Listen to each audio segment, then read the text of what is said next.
Dawn of War is a strategy game that takes place in the 41st millennium. This is a galaxy where humans and a whole series of alien races are fighting basically a war that's been going on for thousands and thousands of years. And what's really interesting to me about Dawn of War and the story we want to tell in there is like, how are you a hero in the midst of this type of giant, endless war?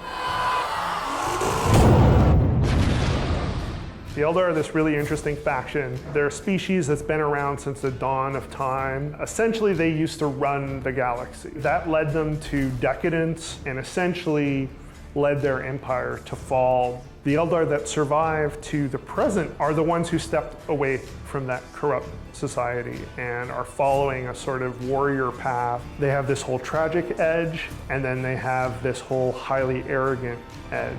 Together they shall achieve righteous victory.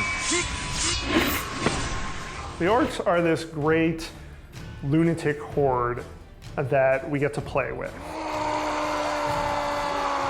They're much wilder than the very controlled Eldar and the very regimented Space Marines. They absolutely are funny when you're outside the setting. But in the setting, if you're standing in front of an orc, they are terrifying. They're these homicidal monsters who are going to rip your head off and laugh at your corpse. Yeah!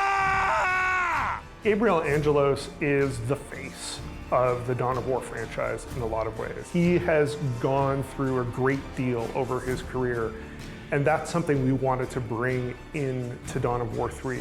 We like to say that there are no good guys in Dawn of War, and that's true. Certainly you empathize with Gabriel and with the other heroes, but he's definitely done things that make you hesitate. I mean, he condemned his home world to extermination because he found heresy there. And that's something that weighs on him, but it's also a decision he owns.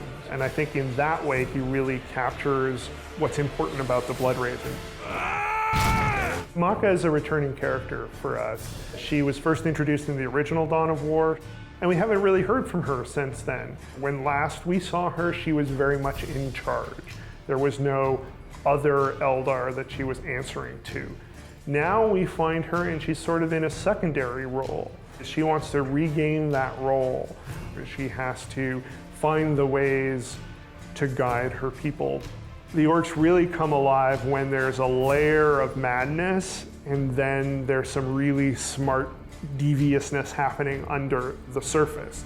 In a story sense, we have a hero in Gorguts who's our orc chieftain, who's more cunning than the average orc, who has a plan. He's still punching people in the face and ripping their heads off and mounting them on spikes and doing all these crazy orky things, but he's doing it with an agenda. I want to know!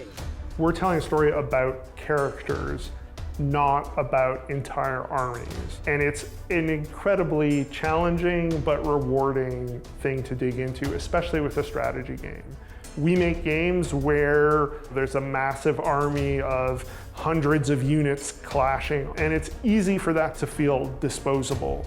What the story brings to that is to bring context, and that's what elevates it. But then there's also how we create an environment where it feels like there's a context and a rationale, and that's where things like all the audio barks for all the characters and hearing the Space Marines call out to the Emperor, that just creates a whole tenor to how this universe works, how combat feels. That's our whole setting. The animatics have a very sort of tapestry-like quality. The atmosphere was a huge, huge thing for me. I love the idea of conveying that sense of mist and fog, and I like to imagine that in the 41st millennium, with the kind of weapons that we're talking about that are so fantastic and so powerful, you're going to be dealing with almost this constant haze and this constant sense of never really being able to see everything in focus at any one time, because there's just so many layers of dust and atmosphere that are blocking things off. The animatics capture that so marvelously. Those cinematics really allowed us to emphasize those things as important and create some key emotional images that then resonate through the rest of the game. There's tons of amazing things that happen in the cinematics. Killicans get destroyed, and meteors fall from the sky, and Thunderhawks disgorge Space Marines onto a bunch of orcs.